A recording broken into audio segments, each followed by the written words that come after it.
Hey, deserving listeners, it's time for the 9th installment in which I, as a couples therapist, reacts to Darcey's story on 90 Day Fiancé. Let's see what happens and see if anything intelligible comes out of my mouth. And last night, we basically broke up. We kind of push each other's buttons. We knew how to trigger each other, I guess. Yeah, I think it was important for her to come back and to just talk a lot. We didn't sleep a lot, just talking.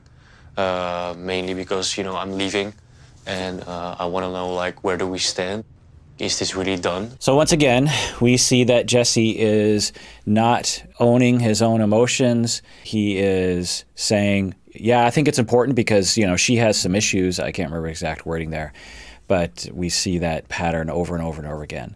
For people with certain relational traumas, it's almost impossible for them to even know their own vulnerability, let alone express it to other people and risk being ridiculed or rejected for it.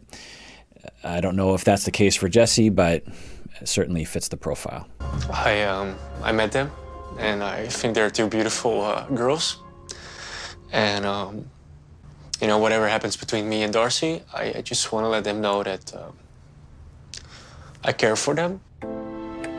So, as a citizen, not as a therapist, or I guess maybe as a therapist too, I'm really hoping that they can take care of each other. If they are breaking up, that they do it in as amicable way as possible. There's no reason why they have to hurt each other any further or trigger each other any further.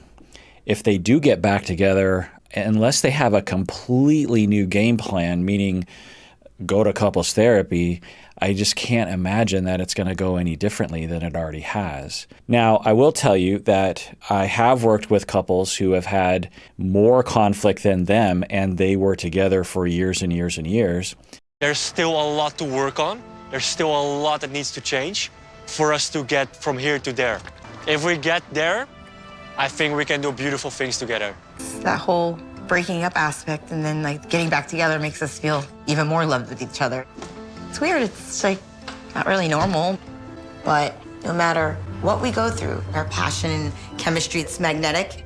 Okay, so they're back together. We didn't see that conversation.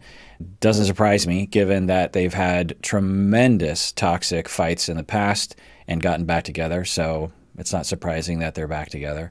I wonder how long this will last for, I don't know. Some people might be wondering what I think of that comment where she says we're almost magnetic. Certainly people will report such experiences where they have, quote unquote, a magnetic attraction to someone who isn't very good for them. Or you can look back on a relationship in the past and see how you really were magnetic with someone and you were very incompatible and you fought a lot, but you just kept going back to each other. There's a lot of theories about this because this has been going on since the beginning of the field of psychology, and there's been a lot of investigation of that. I come from a psychodynamic theory. I like all theories. I try to integrate all of them, but in terms of personality and in terms of relationship patterns, I tend to read the literature on the psychoanalytic literature, the psychodynamic literature, the object relations literature, the relational psychoanalysis literature. It's all kind of in the same camp. And I apologize for my coronavirus hair. I haven't been able to get a haircut in almost 5 months. So things are out of control. But anyway, we have that experience of being magnetically attracted to someone that's bad for us. So everyone's different, and I'm guessing that there are a lot of different reasons why someone would have that experience and describe it that way. But one of the analyses that I found to be cogent when I am working with individuals or couples who report that is that we obviously want attachment, so that's one gravitational pull. The other is that we have these internalized relationships, and I haven't really gone into this in this whole Darcey series, so maybe it's a good time right now. When we're young, we internalize the relationships that we have. It's a normal human instinct, and maybe it's even common to other mammals. I'm not quite sure, but in a nutshell, and listen to all my other episodes on development and personality and projective identification and object relations, because we've had over 1,000 episodes on this podcast, many of which I talk about that. But in a nutshell, when we're young, 0, 1, 2, 3 years old, and beyond, we are experiencing a lot of relational experiences. So you are hungry and your mother comes and feeds you. That experience is repeated over and over again, and you internalize that dyad. You kind of observe the self and you say, oh, I was hungry and then I was satiated. And the mother came and was nice and fed me. And so that becomes a template for what relationships look like. And there's lots of different sort of fundamental experiences that all people have. The fundamental experience of being fed when you're hungry, the fundamental experience of being criticized or humiliated or saved from danger or soothed or various other kinds of fundamental baseline experiences that we all have. Well, some of us have more experiences than others in those arenas. Some of us have more parental soothing and we internalize that. Other people have more criticism that they incurred. And the key is that we don't just internalize the criticism, we internalize the whole dyad relationship. We observe the other person is criticizing me, and we observe the self. I feel like crap. I am a bad person. I'm incompetent. And we sort of internalize that whole thing. It's just a model of how to describe this. It's not literally like you internalize something, but it helps to use this metaphor within the model. It's mainly an object relations model, going back to Fairbairn and other kinds of people 70 years ago. And when we have these internalized relationships, we will recreate them. And for example, when we see someone who is hurt, like me, when I have a client that comes to me, I internalized when I was 0, 1, 2, 3 years old, I internalized my older brother and sister taking care of me and my mom and dad taking care of me. I internalized all 4 of those people taking care of me, being attuned to my feelings, not being complicated, not freaking out when I was freaking out, and being helpful and being there and being stable. And so I internalized that, and that becomes a part of this dyad. It's called an interject, or I call it an internalized relationship representation, which is a very long term. But if you want to use the short term, use interject. That's the object relations term. There's a lot of different terms and different definitions. But anyway, so there's that interject of soothing other and soothed self. And when I am with my clients, I recreate that. It's sort of a template for how to take care of other people. It's a template for how to understand how other people are feeling. It becomes a template for empathy, that when I have a client sitting in front of me who is suffering, I can identify with that because I remember what it was like throughout my life, but particularly when I was 2, 3 years old and feeling alone and scared and needing someone to be attuned to me and needing someone to care about me. And then I proceed to, through projective identification, I use projective identification in a very broad sense in ways that aren't necessarily negative. And so I will recreate that relationship. I will see my client subconsciously as me, and I will embody my mom, my dad, my older brother, my older sister as I take care of the other. But in a sense, I'm also kind of taking care of myself as well in that moment. That's why it can often feel really good. So we also internalize all these negative experiences, such as criticism, humiliation, abuse, scary other, neglecting other, abandoning other. And if these things are very significant and or repeated through our early development, they can become very strong parts of our personality, very strong dyads that we've internalized. I hope you're following me. Let me know if you're not in the comments below. Let me know if you are in the comments below. And when we start to become romantically attached to someone, or really any relationship, but particularly romantic relationships, because we tend to pour all of our energy into those relationships, at least in mainstream my culture anyway. And through that relationship, we will project or recreate all of those interjects in different modes with that partner. For example, when for Darcey and for Jesse, I'm guessing both of them went through a significant amount of difficulty in their early childhood. I'm speculating. There's been no talk about that for either one of them. I wish they would. At least someone would ask them, what was your early childhood like? Interestingly, we know, I think, more about Jesse's childhood. Maybe there's articles written about there, but I've been trying to avoid articles. I've been trying to just stick to the show because I want this to be spontaneous. I don't want to know what happens. We have heard Jesse talk about how when he was young, he's alluded to how alcohol really hurt his life, that someone was drinking a lot. It was implied that it was his mom, could have been his dad, could have been his stepdad, hard to know. But that's just, there's not much detail there. Anyway, I'm guessing both of them experienced a lot of abandonment or some kind of abuse or some kind of chaos and so they internalize the chaotic, abusive, neglecting, abandoning other and a very vulnerable, terrified, alone, abandoned self. And so they have that interject. I don't know how to describe it because I would have to talk with them, and this is what I do with my clients, and figure out what were those early themes. And there's always like colors to it. Like no two people interject the same thing. For some people, abandonment can be something like being made to feel invisible. And for another person, abandonment could be made to feel like you're worthless. Another person, abandonment could make you feel like you're not good enough, like you need to be a better person. So there's always these shades and colors, that I call them, to the interjects. You have to get to know from that individual the flavor of that interject. You can't just know that they were abandoned. You have to really investigate all the valences they have with that interject. So when we meet someone, we start to use all those templates with our partner. When our partner is crying, we take care of them in the same way that our parents took care of us. And the flavor and the way we take care of them will be very emulative of the way we were taken care of when we were younger. Now, let's say that you had a parent who took care of you when you were crying, but also was a little distant or was a little critical or was a little distracted. Well, in all likelihood, when you take care of your partner, you will have that flavor as well. It's all subconscious, but one way of thinking about it is just like, well, that was what was modeled to you. When you take care of someone that's struggling, this is how you do it. You do it, but you're kind of distracted. Or you do it, but you put the person down. Or you do it, but you only do it for a little bit of time. Or you do it and you're anxious as you're doing it, or whatever.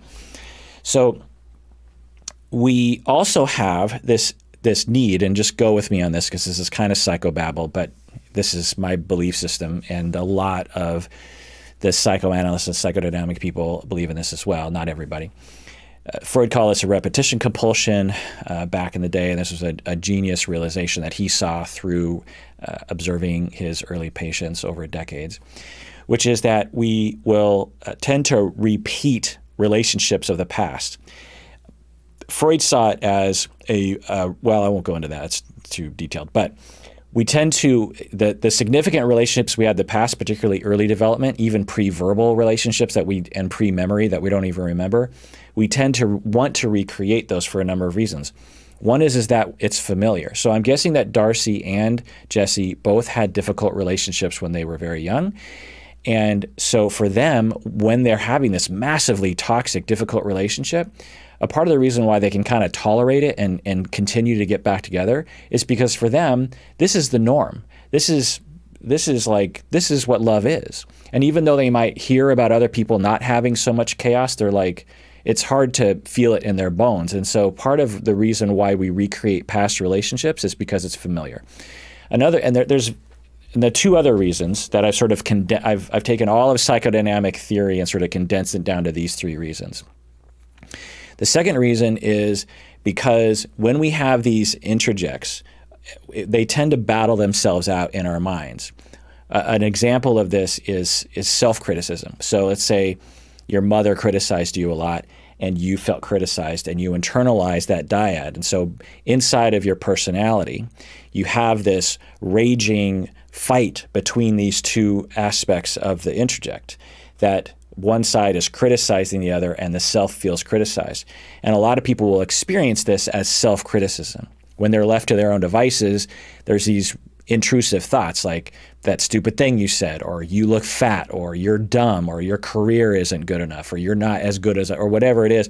Why is that voice happening? Well, universally, I have found it's because of that internalized voice, but it's also an internalized view of the self. You're observing the other criticizing you, and you're observing the self being criticized, and you internalize that whole dyad. So it becomes this internal struggle that's happening, and it is easier for it to be externalized. There's a sort of a relief when it becomes external, because when it's internal, it's like you can't run away from yourself.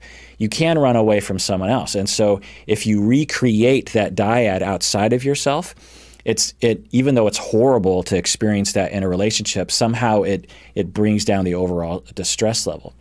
So we will, just by the nature of the defense mechanism of projective identification, we need to expel this part of ourself. So the self is criticizing the self. We don't like that part of ourself, so we need to get rid of it. So through projective identification, we can either identify with one side or the other. And that's why we always have to, through the model, we have to understand that it's a dyad. That's the magic of this model. And by the way, not every theorist will phrase it this way. In fact, I've never heard anyone phrase it exactly this way. Anyway, I stand on the shoulder of giants, and I've made it my own. And so we will recreate that because we're trying to expel it from our psyche because it's defense, and it makes it so that we don't have to realize that we're criticizing ourselves. It's easier when someone else is criticizing us than when we're criticizing ourselves, if that makes any sense. And so you can either project the part of yourself that is critical onto someone else and then identify with the part that's being criticized, or you can project the part of you that was criticized and you can identify with the criticizer.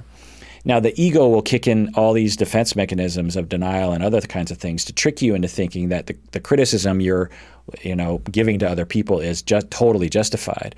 But from the outside, it'll look like, wow, that person's being very critical. So it's a defense against the internal struggle. The other reason, so we do it because it's familiar. We do it because we're trying to get rid of it from the psyche. And the third reason is because we're trying to have a corrective experience, which is a term from psychoanalysis. Goes back to the 40s, I believe. Franz Alexander came up with it, I believe. Anyway, but that term has been modified in the subsequent decades. And the way I use it, which is a common way that interpersonal therapists use, which is an offshoot of psychodynamic theory. I don't know why I'm going into so much detail on that, but I am. For the few clinicians out there, although many of you are clinicians. So we also do it because we're trying to create a corrective experience where something difficult happened in the past. I was criticized by one of my parents, and I have this internal strife, and it didn't go well. And I want to recreate that scenario and have it go differently this time. We recreate it because we're hoping subconsciously that it will go differently, and then the world will prove to us that we can trust ourselves and other people. The problem is when you recreate it so effectively, it actually just causes the distress all over again and reinforces that dyad, whatever sort of negative dyad it is, whether it's abandonment, criticism, abuse, or whatever. And so it's an unconscious thing. Now, when you know about this through therapy and you become aware of these things, you can know when to use them and when not to use them. For example, in therapy, people will recreate their dyads with me through transference and projective identification, and I provide a corrective experience to the client that goes against what they expect to happen, but what they're hoping to happen. So they might try to recreate with me, say the criticized dyad, and they try to, the thing about projective identification is we try to provoke the other person, we try to socialize and manipulate the other person subconsciously to agree with the projection, with the projective identification. So if we're trying to recreate the critical dyad and I'm identifying with the criticized self and I'm trying to project the criticizer onto someone else and say I'm in therapy, I might provoke my therapist to criticize me, and believe me, the ego knows very effective ways of doing that. And as a therapist, if you're not aware of your own countertransference, you have your own unfinished business, you will buy into that and you'll start criticizing your clients in a way that a therapist might do it. This is turning into a very long talk, but I hope you're with me. So when we meet someone and they happen to be very easily participating in that projective identification process of recreating all those old relationships, meaning that they very closely resemble the early relationships and make it extremely easy for us to use projective identification with that person, using the criticized interject.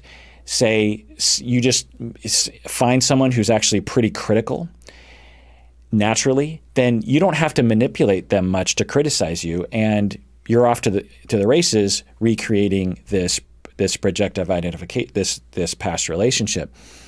Well, we tend to experience that as animal magnetism, as falling in love.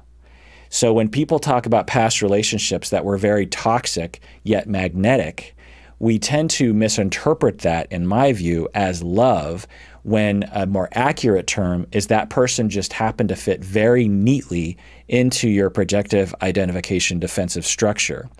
They fit very neatly into your ability to recreate your past relationships with that person. And this is why therapy is so important when you have repetitive relationships that are toxic or frustrating to you. Because people without therapy, without psychodynamic interpersonal therapy, will just chronically have these relationships over and over again. And I suspect these two have. Darcey's older. I'm guessing she's had a lot more experience with that. And then you walking around going like, is everyone stupid? How are other people having long-term relationships? I don't get it. Is every man an asshole? I don't understand. Am I broken? What's going on? Because without that ability to understand, without that education on some level, and that exploration that you do collaboratively with an interpersonal psychodynamic therapist, why would you know any of this stuff? It's very arcane in a lot of ways. So awareness is a big part of it. That's what in psychoanalysis they call that interpretation, and that's a very important part. That's self-awareness, because once you become aware of it, you can be like, oh, am I just being magnetically attracted to that person because they resemble my dad and they're very easily involved in my projective identification? Or am I actually falling in love with this person? I don't really know. The other part of it is healing through corrective experiences. And when you heal, you bolster certain interjects and you diminish other interjects, negative ones. And so as you diminish the negative interjects, you don't need to recreate them as much. And so when you do have feelings for someone, it is likely to be not related to projective identification, or at least not related to the negative interjects. It might be related to the good interjects of love and affection and stability and that kind of thing. Does that make any sense? So it's a very complicated idea that I've wanted to kind of describe in these Darcey episodes that I'm going to refer back to probably as we move forward in all my reaction videos. So I'm guessing I'm going to have to repeat that. But that was a very long lecture about that. So Darcey says, we're back together and there's something magnetic about us. And even though we have so many problems, I would almost guarantee if I could sit down with the two of them and really talk about their histories and how they experience that magnetism and that quote unquote love, that we would find that both of them fit very neatly into their ability to recreate past relationships with each other. And that's the part where systems theory comes into play. Psychodynamic psychoanalysis theory was developed as an individual theory. But as a systems therapist, as a couple and family therapist, I think systemically in how people fit together, how systems of people and elements fit together, without going into detail on that. But so I've been describing so far about how one person internalizes and recreates. Well, both people have that. So both people are trying to recreate their childhoods with each other. Both people are experiencing that magnetism. And so the couples that fit together in a way that kind of looks like this, often they have very similar early relational experiences. And so it's very easy for them to recreate those. So just going off of the critical thing. Well, going off these two, so let me hypothesize. I obviously have no idea because this is a reality TV show.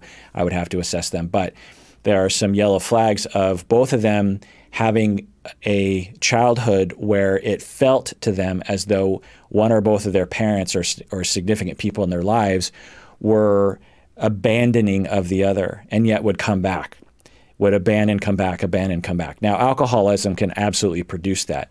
Divorce can produce that, other kinds of things. And so I'm guessing that they both had early in life, 1 year old, 1 year old, 2 year old, 3 year old, 4 year old, that repetitive or at least a significant one-time event that really got interjected as, I feel abandoned and that person is abandoning me. Now, I'm guessing if we talked with them, we would get into the detail of the color of what that looks like for them. And so because they both have that interject and they have different ways of coping with that, for Darcey, she leans in and tries to chase people. And for Jesse, he kind of leans back and criticizes and acts like he doesn't, have any vulnerability. But underneath it all is probably a very similar, fundamental negative experience that was very significant and interjected. And so they will recreate the other. Now, for Jesse, he seems to be identifying with the abandoning. So both of them have that interject, abandoner and abandoned. Jesse is identifying with the abandoner side, and he's projecting the worthless, worthy of being abandoned side onto her. But really, that's a part of him, but he's projecting that part out. For Darcey, the hypothesis is that she's identifying with the worthless, I'm worthy of being abandoned, and projecting onto him the abandoner other, and even kind of manipulating things for it to work out that way. And of course, the color of the abandoning other is that they come back. They utterly abandon, and then they come back. And so that's how the system works, that it fits well together. They both get the opportunity to utilize their projective identification, which brings their overall distress down, but it's still a high level of distress. So imagine how much distress they would be in if they didn't have each other to use that projective identification with each other, which is a hypothesis as to why they would continue to be in a relationship, even though from the outside looking into their relationship, it just seems like, why are you two together? If you've been in a relationship like that before, or you've observed friends and family in a relationship that is very toxic, then you might be able to identify with that. It's like, why was I in that relationship for so long? Why am I in a relationship right now for so long? Well, part of the reason could be because of this need to use projective identification and the lack of awareness that people have around that, and the lack of corrective experiences that heal and that diminish those negative interjects. Does that make any sense? Did I just talk for a half an hour about that? I don't know. Let's continue watching this TV show. Hello, Anikon Aspen. Hi, Mom. Hi, beautifuls. Oh, gorgeous girls. Hi.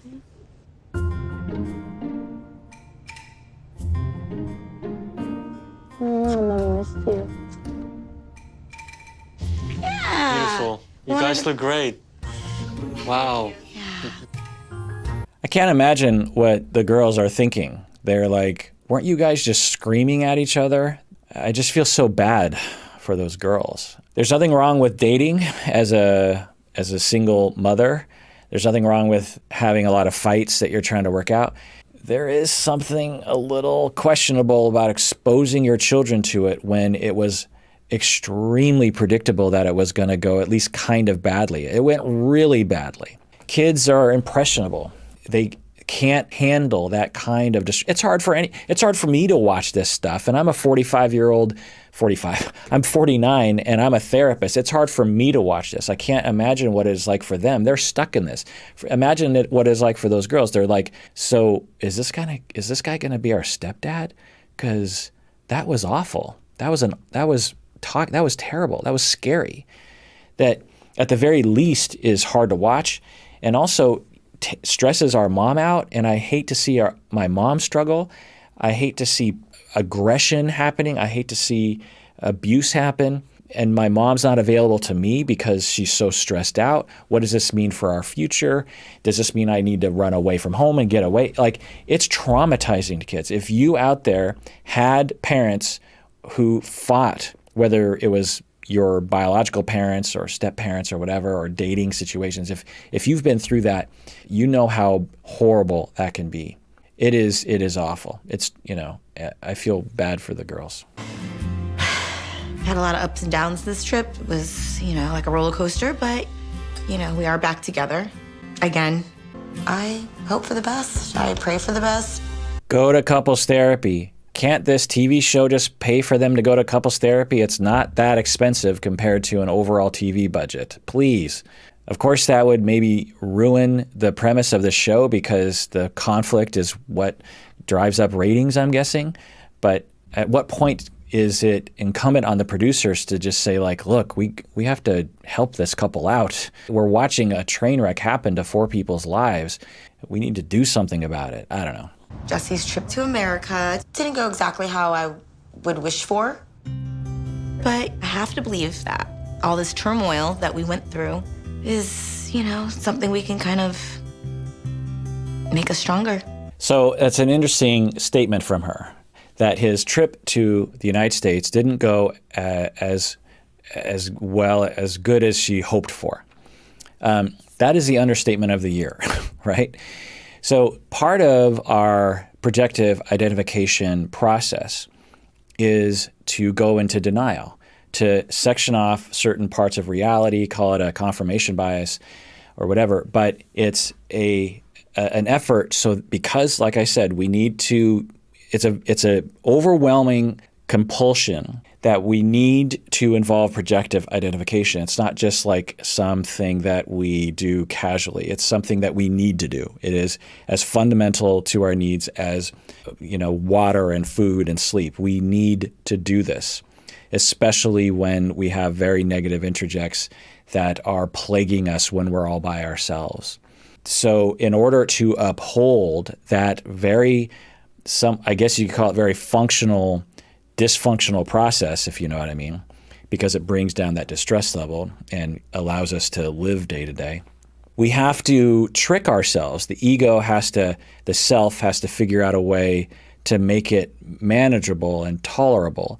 And a very effective way to do that is to, as information comes in, section off certain information that's helpful and certain information that's not. A lot of information is coming in to Darcey that they have a very, very toxic, difficult, conflictual, some might say incompatible relationship, very volatile relationship.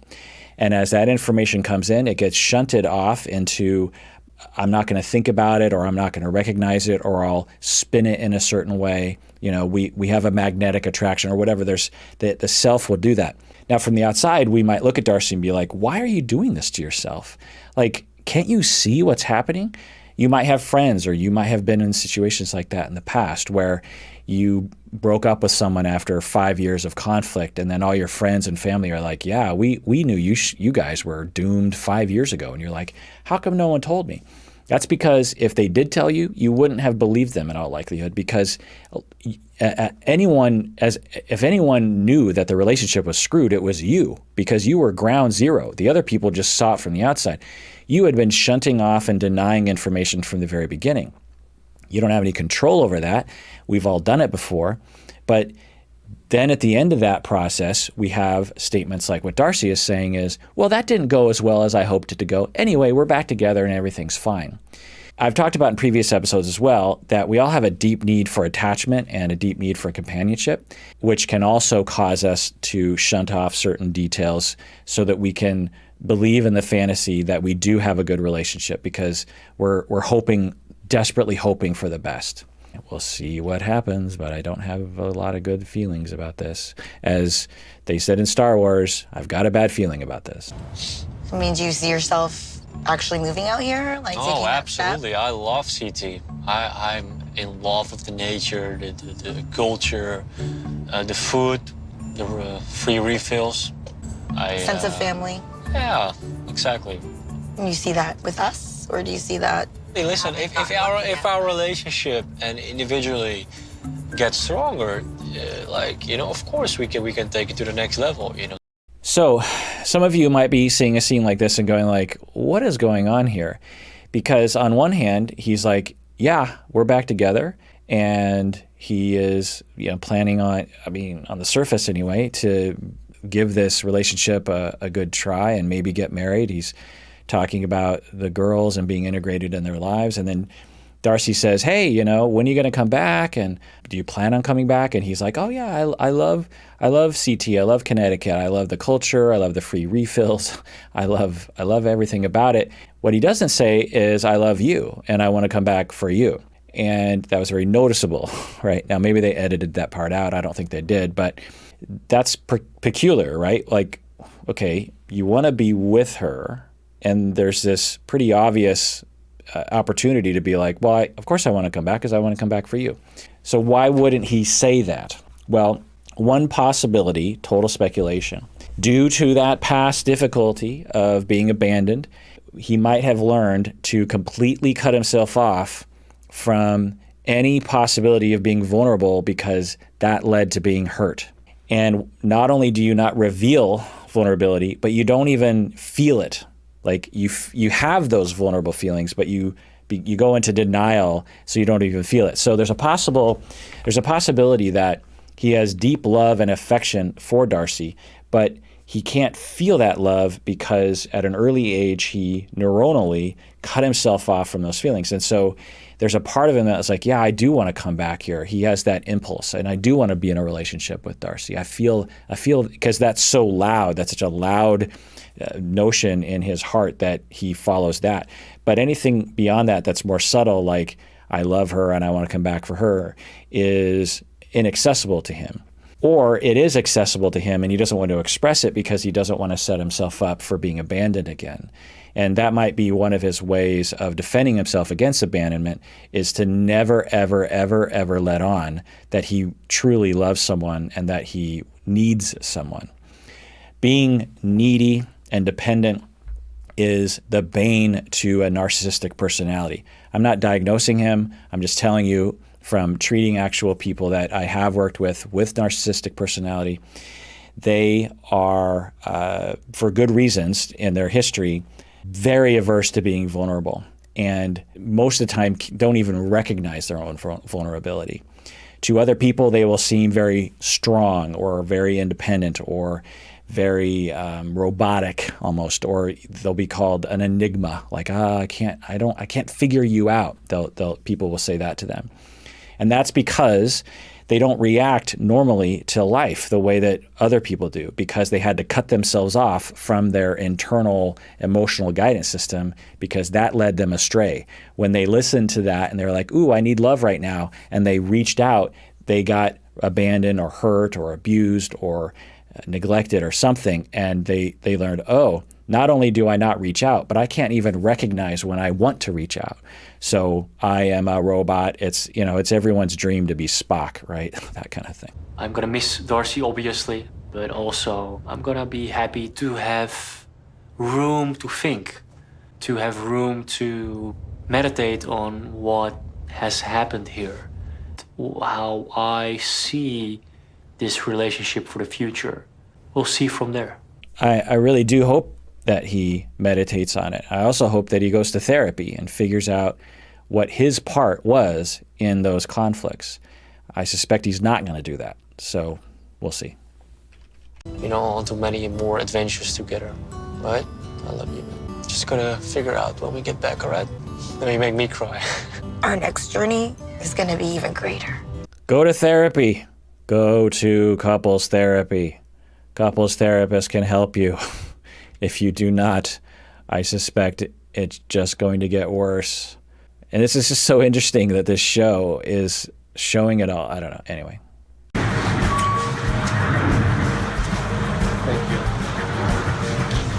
So when they first met a season ago, and they had these moments where they're embracing and kissing, it had all the optimism and the love was in the air, and it was fresh and clean.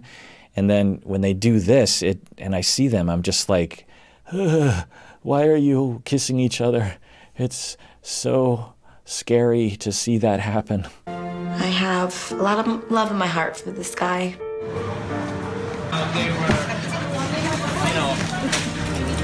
So another thing that I might point out, and I I hate to pathologize loving moments like this, but if you're anything like me, I mean, you've seen all the toxicity that they've exhibited thus far, it just raises all these questions. One of the things that for people who have his profile, and I don't know if he has the narcissism personality spectrum because I haven't assessed him, but for people who do, because they have this veil of superiority and they don't have any feelings and they don't need anyone and they're independent and everything's fine, that almost always denies them the ability to get their needs met in terms of attachment. And so they have this tremendous unmet ball of needs that's been going back to the day they were born of connection and attachment and closeness and warmth and love. And they will often be attracted to people like Darcey who are very dependent and will forgive very easily and will chase the pursuer-distancer dynamic. And so one of the reasons, if you're wondering why these two are still together, it might possibly be because for him, the fact that she chases him so much, it feels good to him because he can kind of depend on that. He can depend on her to break through his standoffishness and provide him with these warm moments that for all of us would feel good, but to the narcissistic person feels really good. When narcissistic people finally get some kind of love and attention, some kind of warmth that's uncomplicated, it is just like, you know, it's like ambrosia from the gods. It just fills their soul of like, oh, you know, you're thirsty for 10 days crawling through the desert trying to find water and you finally get water. It's that kind of feeling for them. That can explain why some people will stay in relationships that look very dysfunctional from the outside. I mean, will look very unappealing from the outside. Anyway. There is an extreme sense of attraction towards each other, but we both have a different culture, different background, different perspectives in life. I genuinely love her, but she expected a marriage from the first day I met her, and I'm not sure what the future holds. I have a lot to figure out when I get back home. All right, well, that does it for the 9th installment of the following of the Darcey story in 90 Day Fiancé. Please subscribe, hit the bell below, comment below. If you want to email me, go to our website, psychologyinseattle.com, click on the Contact Us page or the contact page and send me an email there. Just know that patrons get preference when it comes to emails because I'm getting a lot of emails these days and it's often not possible for me to reply to everyone. So if you become a patron, you'll be more likely to get in contact with me. I'm sorry to say that, but it's just kind of the way things are for right now. It makes me feel guilty. But anyway, let's see what happens next time. And please take care of yourself because you deserve it. You really, really do.